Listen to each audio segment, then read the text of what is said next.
parents, they probably wanted you to be a doctor. No? Yeah. Um, So how did you end up doing comedy? I ended up doing comedy, which is weird. I remember doing a joke on a school bus that was we were going to Coney Island, and that's when I knew I wanted to tell jokes. And this was like daycare. And I remember telling like some Pee Wee Herman joke, and that's what made me want to tell jokes, want to be a comedian, with the like to do that because I loved Bill Cosby growing up. I loved like stuff like I loved the Cosby Show. That was like ultimate. Like the last episode, I cried my eyes out. I'm like, oh, Bobby is in, Bobby is. It's like, I'm like, oh, okay. But so I started comedy seriously. I want to say in 2007. That's when I started like hitting the stage.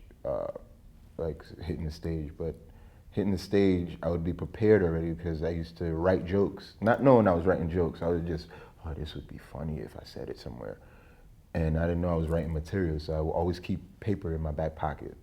And from then, it just became my church choir wanted to host for like a youth program they were doing.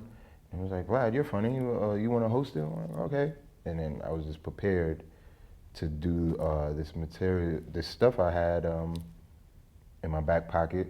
And then I didn't start actually being a comedian probably until like 2000 and like going on stage in probably like 2005, I think, 2004, 2005. And when did you tell your first Haitian joke? Like, because I'm assuming you started telling jokes in English.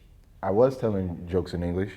Est-ce que tu qu'on employé more Creole là-dedans? You weren't performing tout temps, because see the thing with, not saying it's easy, but the thing with comedy in the Haitian like environment is all of it is relatable if you're really telling it right. So all of it's relatable. So you telling a joke about my mom, you know, maman mette ma genou ba comme ça.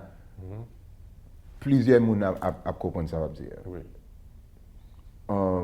But if it's like you're getting off board, like kind of off topic, or try to be, then it's not a difficult thing to tell jokes in Creole. I wasn't telling jokes in Creole. I would just implement little Creole here and there, right, so they understand. Like, oh, did you know there was Haitian comedy?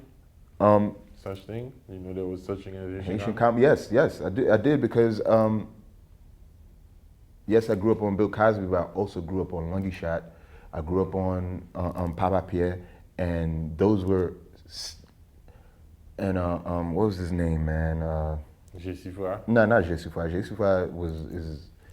Jesifra is new to like comedy circuit in Creole, but Lungi Shot and Papa Pierre were actually, they were staples, right? They were doing stand-up shows, but they're telling stories. Right. There was Pièce Théâtre, but there was another guy, Haitian V loves this dude too, Papa or Tonton, something like that.